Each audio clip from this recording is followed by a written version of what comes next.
નમસ્કાર.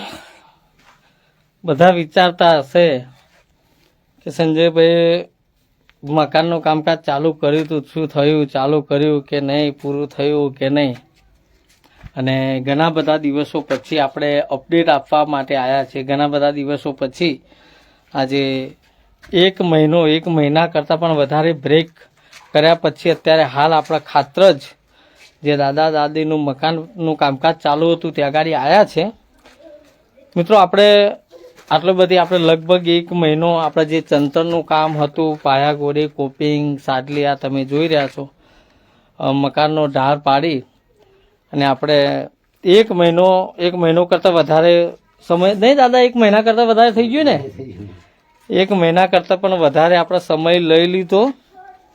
એનું કારણ હતું કે તમે બધા જાણતા જ હશે કે આપણે પહેલાં તો 3-4 દિવસ હું બીમાર રહ્યો હતો. એના પછી આપણે પોલીસની મેટર બની, તો અઠવાડિયું 10 દિવસ પોલીસ સ્ટેશનમાં ધક્કા ખાધ્યા. પછી મારા ફોઈ હતા, એ આપણે ઉત્તરાયણના દિવસે 14 તારીખના દિવસે જ મારા ફોઈ એક્સપાયર થઈ ગયા, મારા સગા ફોઈ. એટલે હું 15 દિવસ ત્યાં રહ્યો આનંદ રોંભેલ.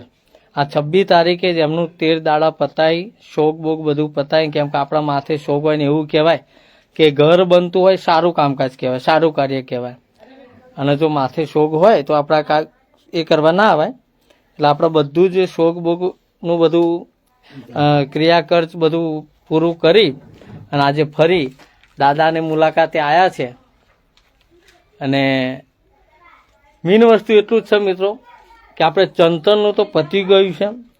હવે પતરાનું અને પ્લાસ્ટરનું કામ ચાલુ કરવાનું છે. હજુ આગળ અહીંયા તમે જોઈ શકો છો કે હજુ આ એક દિવાલ આપણે બાકી રહી ગઈ હતી. એ દિવાલની પૂરું થાય પછી જ આપણે એ કરીશું. હવે જે તે છે બધાને ખબર છે કે આપણા આ મકાન આટલે લાયા ત્યાં સુધી આપણે માઇનસમાં ચાલીએ છીએ. મતલબ ટોટલ આપણા ખર્ચા એમાં તો 53,000 જેટલો ખર્ચો થઈ ગયો હતો. 53,000 ખર્ચો થયા પછી આપણે અહીંયા અત્યાર સુધીનું ટોટલ યોગદાન આપણે 41,000 રૂપિયા છે.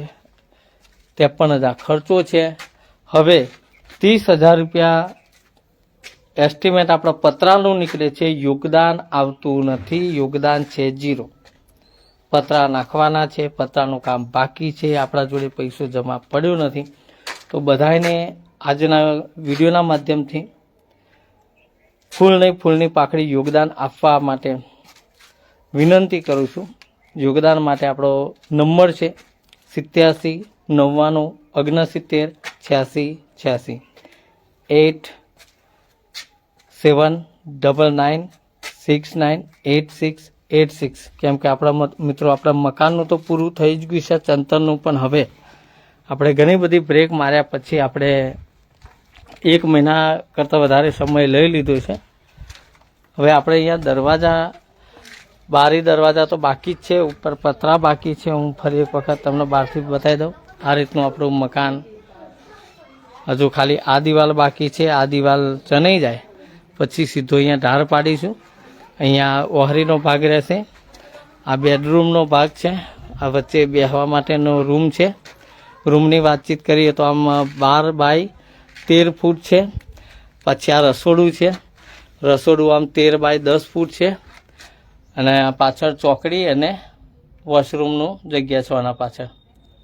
તો આપણે ખાસ જરૂર છે તો ફૂલની પાખડી યોગદાન આપતા રહેજો. આપણો સહયોગ રહે. કેમ કે કામ હજુ ઘણું બધું લાંબુ છે. પતરા છે, બારી દરવાજા છે, પ્લાસ્ટર છે, કલર કામ છે, લાઇટ ફિટિંગ છે, ઘણું બધું બાકી છે. તો જિગ્નેશભાઈ તમે રિક્વેસ્ટ નાખો છો પણ મારા ભાઈ હું થોડા કામથી આવ્યો છું ને અહીંયા વધારે રોકાવાનો નથી, મારે બીજું કામ છે.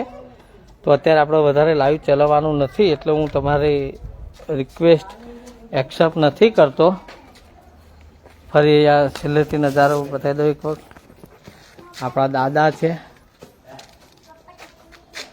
પતરાનું કામકાજ બાકી છે આખું. 1 રૂપિયો યોગદાન આપણા જોડે જમત છે નહીં, તો ફૂલની પકડી આપેલા નંબર ઉપર યોગદાન કરી અને સારા કામમાં સહયોગ કરવા વિનંતી. જય હિન્દ, જય ભારત.